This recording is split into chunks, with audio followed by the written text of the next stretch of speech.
बिस्मिल्लाहिर्रहमानिर्रहीम। तमाम व्यूअर्स को अस्सलाम वालेकुम। आज का मेरा लेक्चर फ़र्स्ट ईयर के स्टूडेंट्स के लिए है और आज फ़र्स्ट ईयर के लिए पहला लेक्चर मैं रिकॉर्ड करा रहा हूँ। फ़र्स्ट ईयर का एक इंतहाई important subject principles of economics.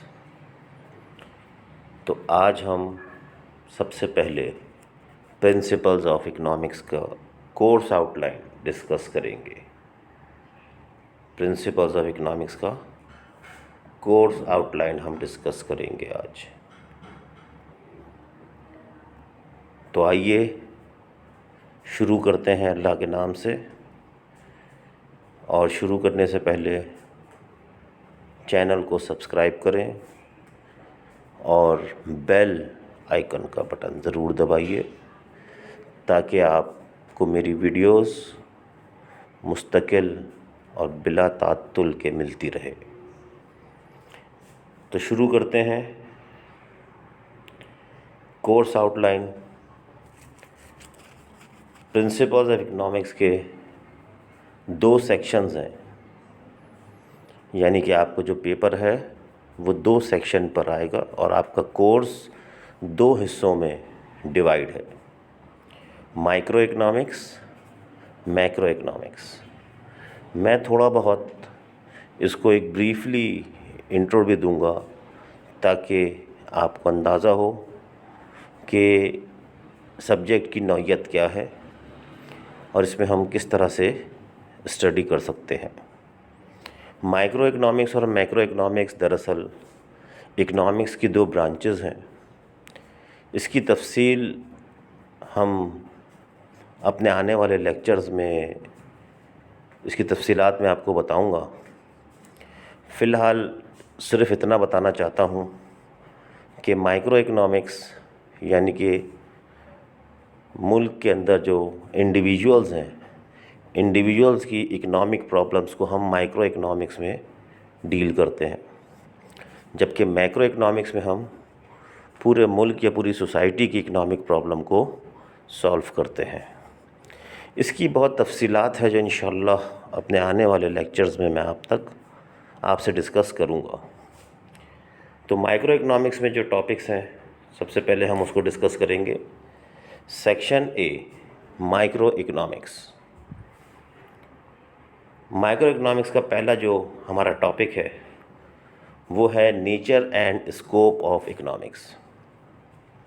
ये बेसिक चैप्टर है। इसमें हम डेफिनेशंस पढ़ेंगे इकोनॉमिक्स की, ख़ासकर जो 3 बेसिक डेफिनेशंस हैं, एक क्लासिकल एडम स्मिथ की, न्यू क्लासिकल अल्फ्रेड मार्शल की और मॉडर्न प्रोफेसर लायनल रॉबिन्स की।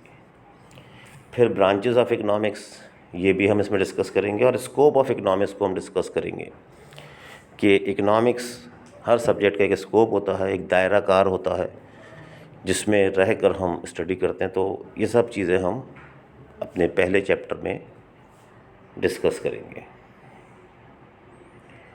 फिर है चैप्टर नंबर 2 या topic number 2, theory of consumption, meaning of utility. और इसमें 2 लॉज हम पढ़ेंगे। एक है law of diminishing marginal utility और दूसरा लॉ है law of equi marginal utility. बहुत ही इम्पॉर्टेंट लॉज हैं। कंज्यूमर के हवाले से हम इसमें स्टडी करेंगे कि कंज्यूमर किस तरह से यूटिलिटी हासिल करता है। तो तफसीलात इंशाअल्लाह ताला आने वाले लेक्चर्स में आपसे डिस्कस करूँगा मैं। तीसरा टॉपिक डिमांड के हवाले से। डिमांड, इसमें डिमांड की मीनिंग्स को हम पढ़ेंगे, लॉ ऑफ डिमांड, और एक इंतहाई इम्पॉर्टेंट टॉपिक है इलास्टिसिटी ऑफ डिमांड। इसी तरह से हमारा 4th टॉपिक है supply, meanings of supply, law of supply, elasticity of supply. ये टॉपिक्स हम डिमांड और सप्लाई में पढ़ेंगे। याद रखिएगा, डिमांड और सप्लाई ही इकोनॉमिक्स की बुनियाद है। डिमांड सप्लाई अगर आप समझते हैं तो फिर आपको इकोनॉमिक्स समझने में कोई इश्यूज़ नहीं होंगे।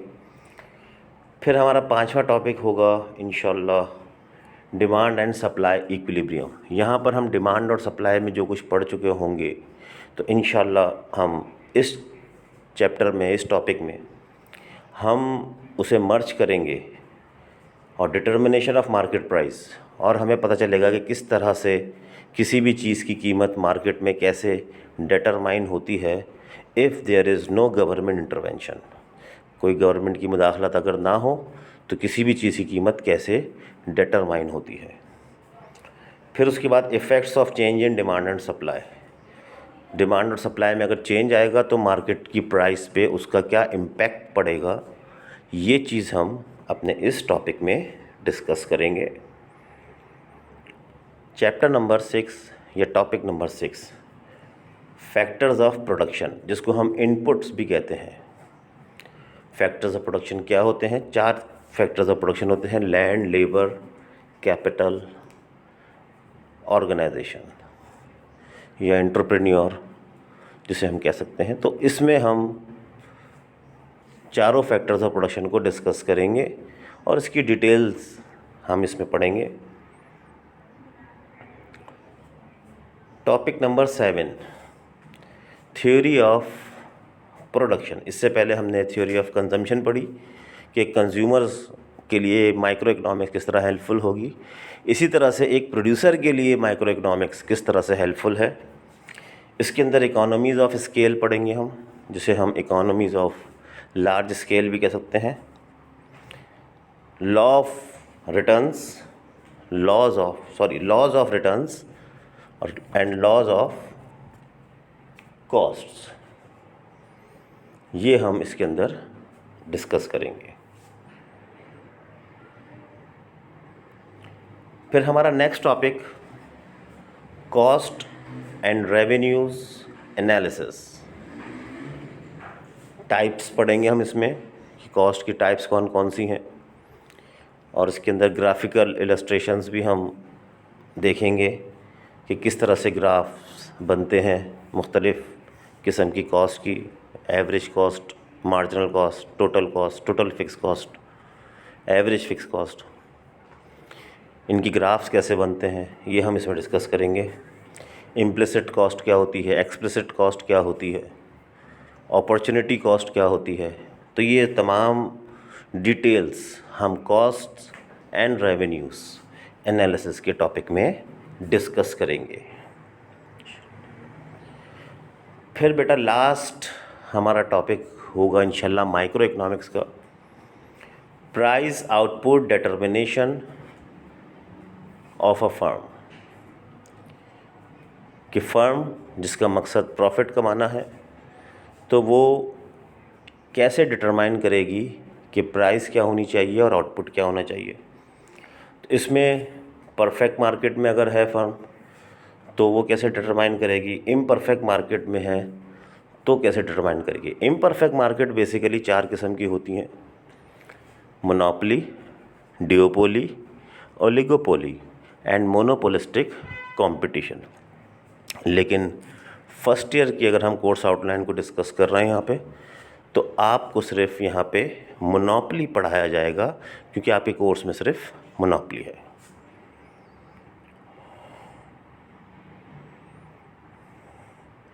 जी, तो सेक्शन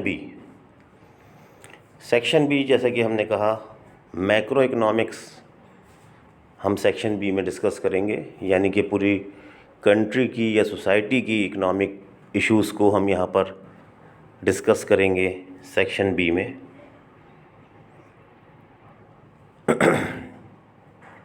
नंबर 1 टॉपिक इसका है नेशनल इनकम। नेशनल इनकम यानी कि किसी भी नेशन की, किसी भी कंट्री की इनकम। इसमें 2 टॉपिक्स हम डिस्कस करेंगे। पहला है कॉन्सेप्ट्स ऑफ नेशनल इनकम, दूसरा है मेजरमेंट्स ऑफ नेशनल इनकम।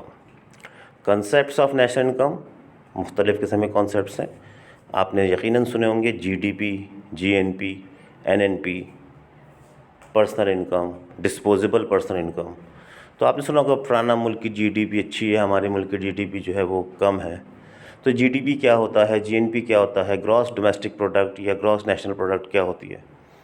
तो ये तमाम टाइप्स भी हम कह सकते हैं नेशनल इनकम की, इसको हम डिस्कस करेंगे अपने कॉन्सेप्ट्स में। जबकि मेजरमेंट में हम देखेंगे कि किसी भी मुल्क की जो नेशनल इनकम है उसको मेजर करने के मेथड्स कौन कौन से हैं। फिर दूसरा टॉपिक है हमारा मैक्रो इकोनॉमिक्स का, मनी का टॉपिक है।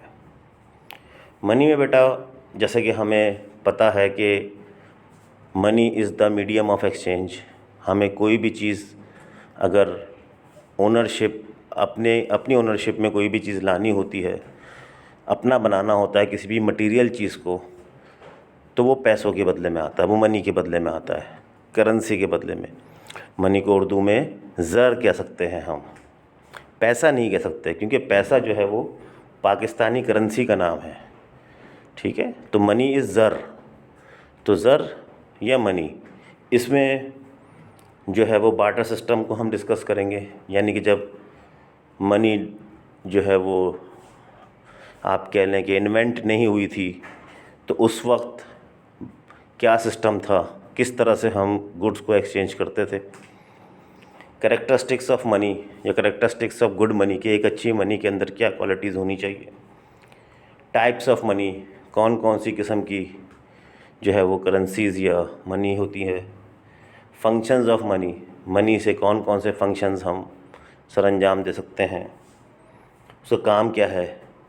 इन्फ्लेशन, महंगाई जिसको हम कहते हैं, या increase in general price level.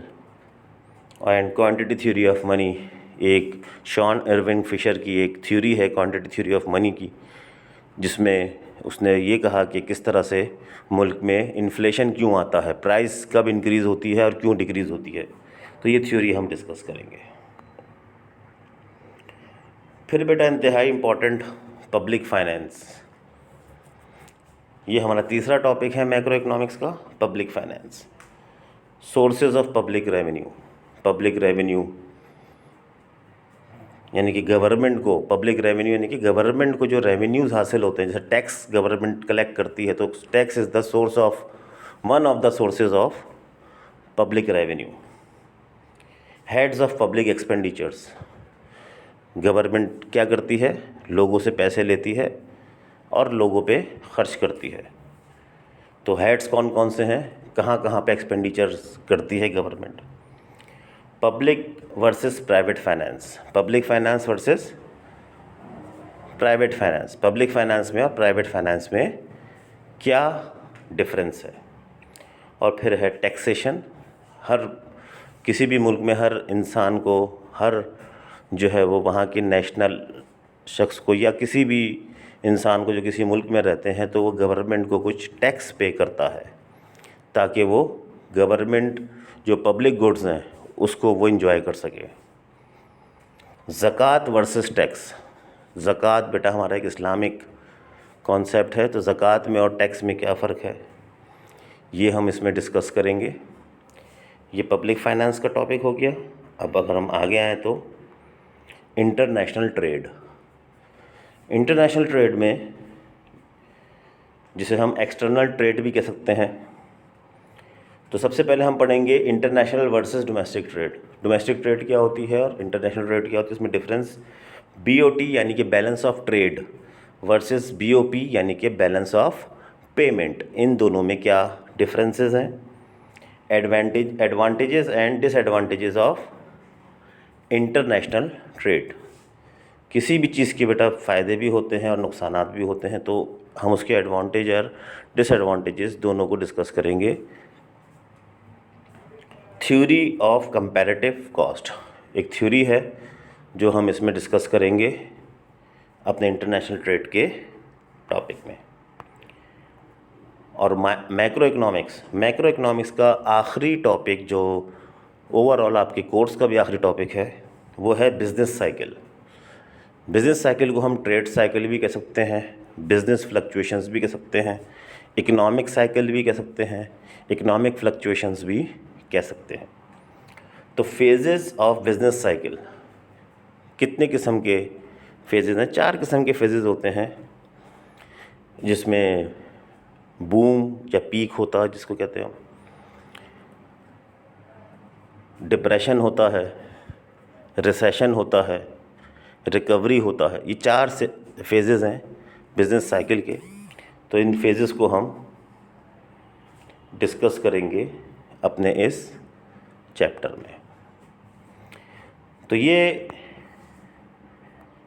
जो है वो आपका कोर्स आउटलाइन था, और वीडियो अगर आपने पूरी देख ली हो तो इसे वीडियो को लाइक भी करें, और लाइक करने के साथ साथ चैनल को सब्सक्राइब करें, प्रेस करें आप बेल आइकन को, ताकि आपको मुस्तकिल मेरी वीडियोस मिलती रहे और आप इकोनॉमिक्स को अच्छे से समझ सकें। अपना बहुत ख्याल रखिएगा, और कमेंट में अपनी राय ज़रूर दीजिएगा कि आपको ये लेक्चर कैसा लगा। बहुत बहुत शुक्रिया। अल्लाह हाफ़िज़।